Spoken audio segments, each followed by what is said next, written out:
Hello, thank you for joining me. My name is Amber Moore. I am the executive director of Real Boys Talk, and we're going to do a Black History Month special. Basically, we are going to talk about, or I'm going to talk about Gladys Bentley.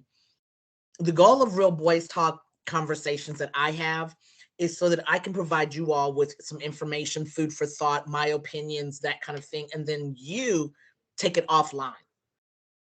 Take it to your best friends, take it to people who you're like, hey, let's have these conversations, because I think they're very important to masculine identified gay females, especially my African American um studs, basically, and my Latinas.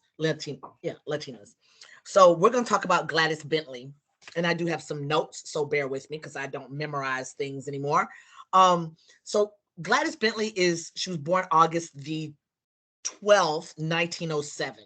As we all know, that was just like a very much, it seems like it was a long time ago, but honestly, it really wasn't.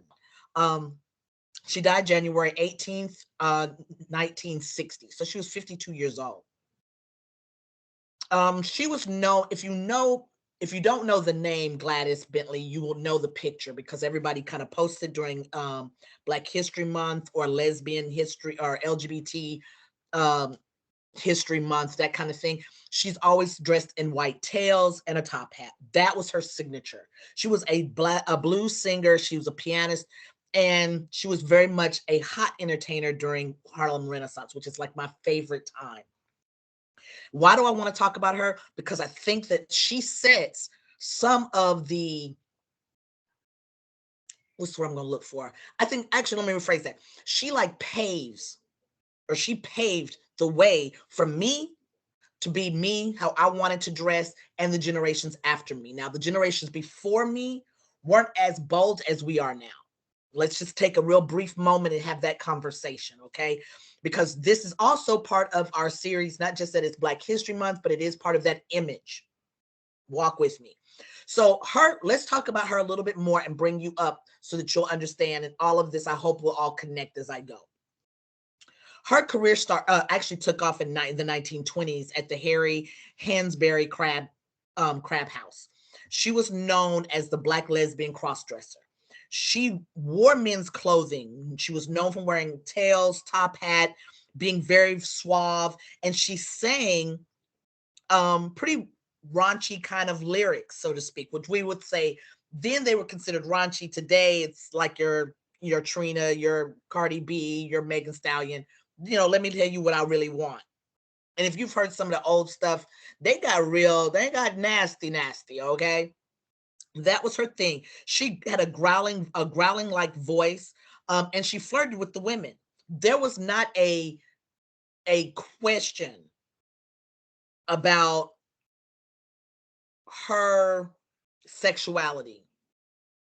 Okay, she was not trying to be a man.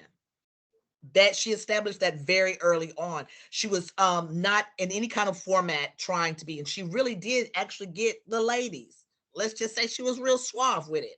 The ladies wanted to, kind of holler at her, and she wanted to holler back, right? So she was also called the brown bomber of sophistication. And some of the stuff that she sang when she got to California. So she stayed in New York for a very long time, really doing most like the Cotton Club, things of that nature, really beefing up her style, and really people wanted her to perform. So she was a hot commodity. Let's not get that twisted. She was a hot commodity, even in her tails and top hat, even growling at the ladies, even getting the ladies, people knowing that she was a lesbian was not really an issue so much. Yeah, of course, she, as we all have gotten, some slack, she actually got frequently harassed for wearing men's clothing. And of course, we all know where that was coming from. Was it coming from the ladies? Of course not. It was coming from the men, because as we all have encountered, and if you haven't, then that means you will at some point. That means you're new to the game. You will encounter men coming up to you and wanting to test you. As some people say, test that gangster, because they think that you want to be one of them. So they're like, oh, you want to be a man? No, I'm just comfortable in who I am. Okay. My job is not to make you happy, it's to make me happy. And if I like what I'm wearing, then I'm going to wear it. Right. So that is how she was. And she was very early on. She was very much during MacArthur's era. She was openly a lesbian. Now, as we have learned, a lot of us also learned the pressure at that time to live in your truth was really, really hard. Okay. It was extremely hard. And it was wearing. It was very wearing and tearing on her. Excuse me. I gotta get something to drink. Um, no, it's not liquor. I wish, but no. But what she did find and what she learned and what she did was she ended up conforming to society.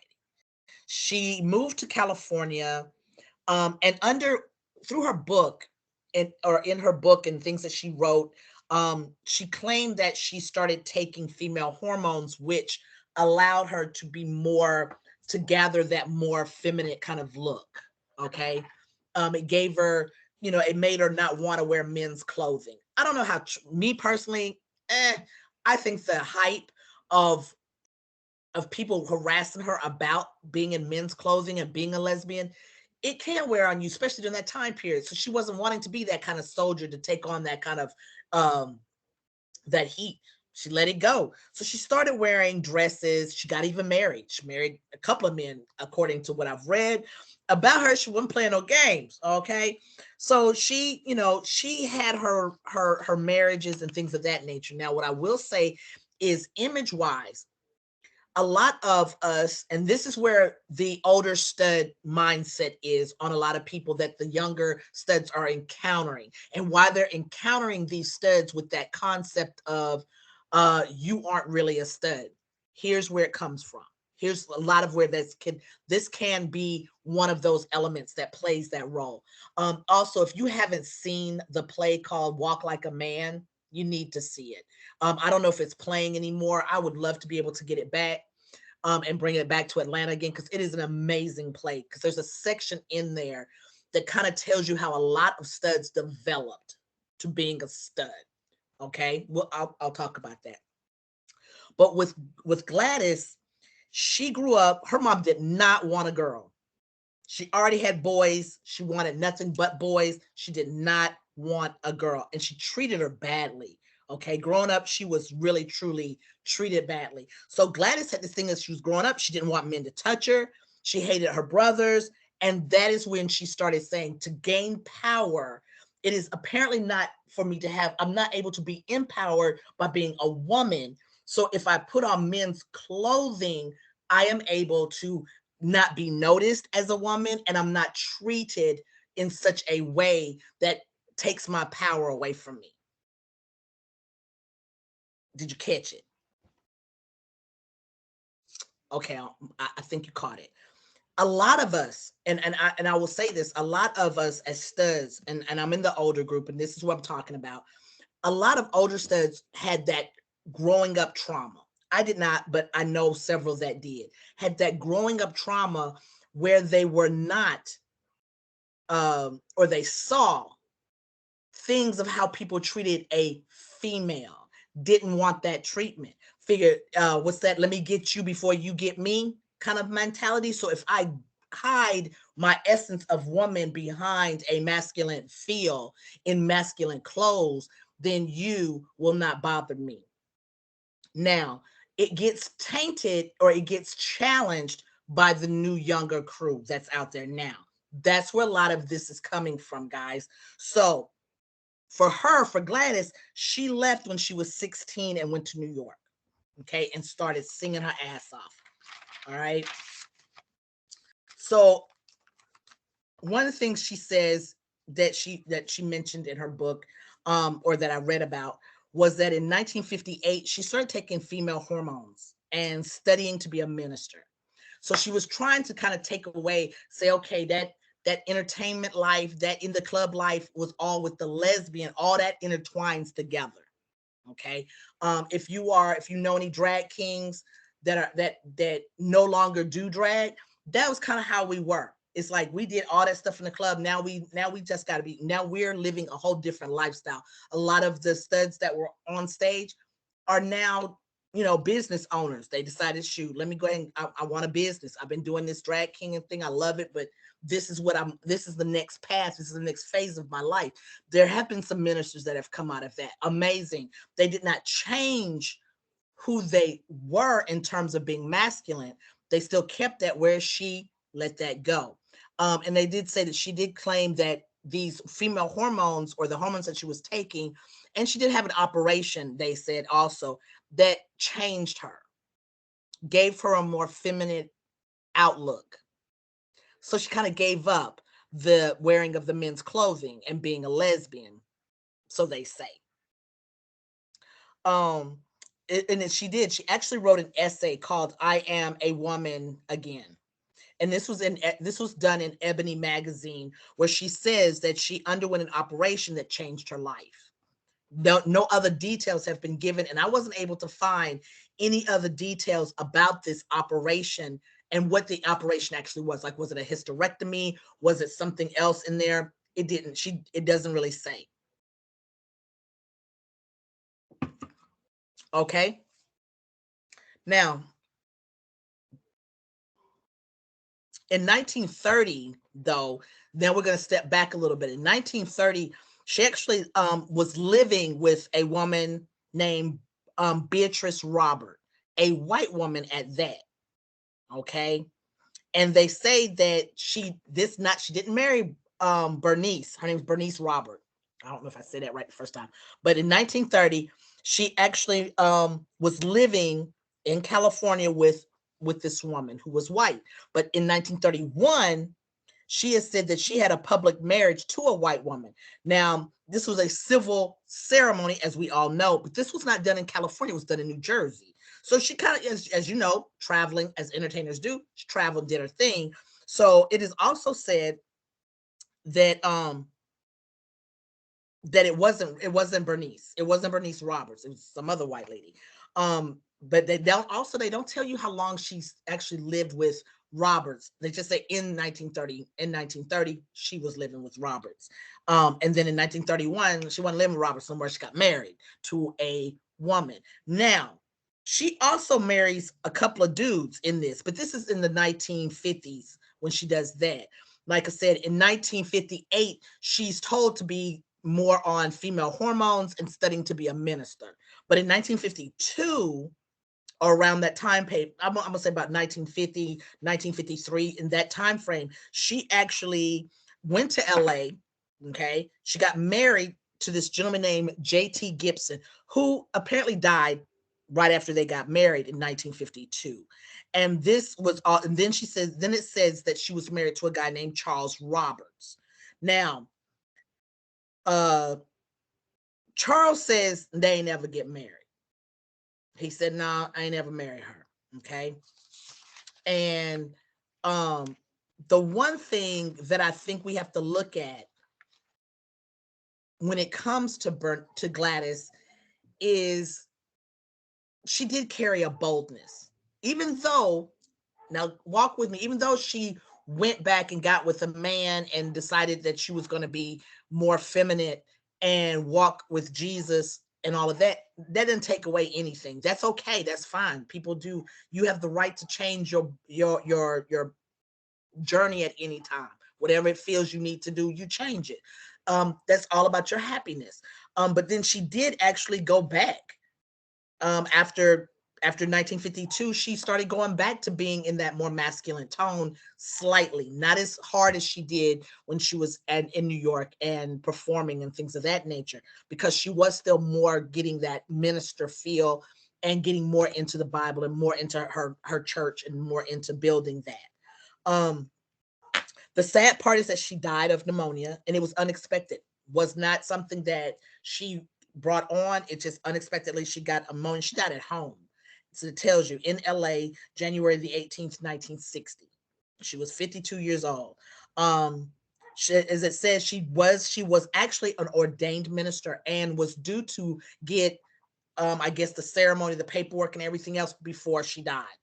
But it didn't happen, or after she died, before this happened, before she could get officially in a ceremonial way ordained. But she was considered an ordained minister at the time of her death, and she had become more into the church. Did that take away? Did they say, does that mean that she stopped being a lesbian and that we should not still look at her and be like, what is her legacy? No, I think it still is very relevant.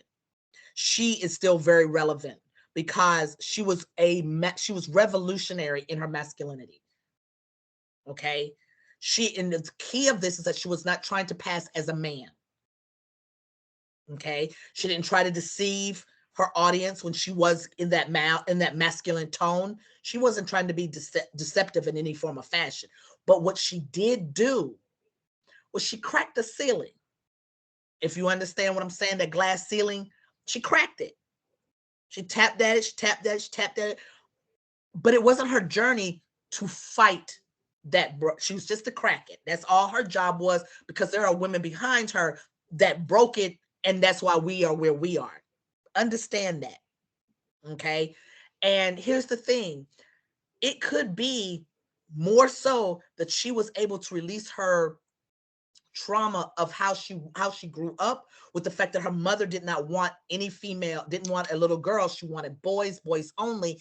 And because of that traumatic part of her embracing men's clothing and that more masculine feel for her and being more with women, that right there was her way of having her masculinity. And then at some point she felt comfortable enough to go, okay, I can shed that. It's not all that I am. Okay. The reason why I keep going back to that is because I need for people to understand that is a lot of these older studs. That's their story. Okay. That there was some trauma in there. And what they saw was the weakness of a woman, not realizing that in some ways, because we all know the horror stories of some of our friends, that they, their mom, they didn't have, their dad wasn't there. They had men running in and out the house, or their mom was married to their dad, but dad was not a good guy. Not that he was abusive. He just wasn't a good guy. Then you have some of those that have good experience with very positive male role models, so positive that the female role model is not. And so they kind of gravitate to that. What is that power? And they see, we all as children are always looking for the power. Deep down inside, that's what you look at. I grew up with some strong ass Black women. So I grew up with some strong ass Black men. So there's that combination for me, right? Everybody doesn't have that. You had one that might be weaker, one that was not even there. What if your mother was not a positive role model? She was not a good girl. She was not a good lady. She was in the streets doing things she probably didn't have no business doing, because you were with, at home or whatever. So you might have been raised by your grandmother. You never know how these things affect a person. And I think that what we have to look at with Gladys is the fact that she is definitely a strong masculine role model for us to look at. Spite of how she became that, how she embraced that, doesn't matter. I mean, for this, okay, it matters to the fact of how it affected her, because it was not her journey to fight our fight in terms of, like I said, she was just a crack. Just her job, her journey was to crack the ceiling and then do her thing with her music. I did not get into her music as such because I wanted to talk about the person who she was. And so for Black History Month, Real Boys Talk takes a moment and we salute Miss Gladys Bentley, who was born on August 12th, 1907, and died January 18th, 1960, at the age of 52. She was an amazing blues singer, pianist, and of course, she was an entertainer during the Harlem Renaissance. She was a Black lesbian. We give her credit. She was a masculine and beautiful Black lesbian. And so we look at her this month during Black History Month and we say, thank you. Thank you very much, Gladys. We appreciate you. Again, this is another moment of Real Boys Talk. This is our Black History Month episode. I hope you enjoyed it. I hope that you'll take what I've said and even dig a little deeper, have an offline conversation. Let me know what you think. Thank you very much. And if you need us, go to www.realboystalk.org, or you can hit me up on an email, realboystalk@gmail.com. Please understand that boy is BOI, not BOY. You guys have a great evening. Catch you later.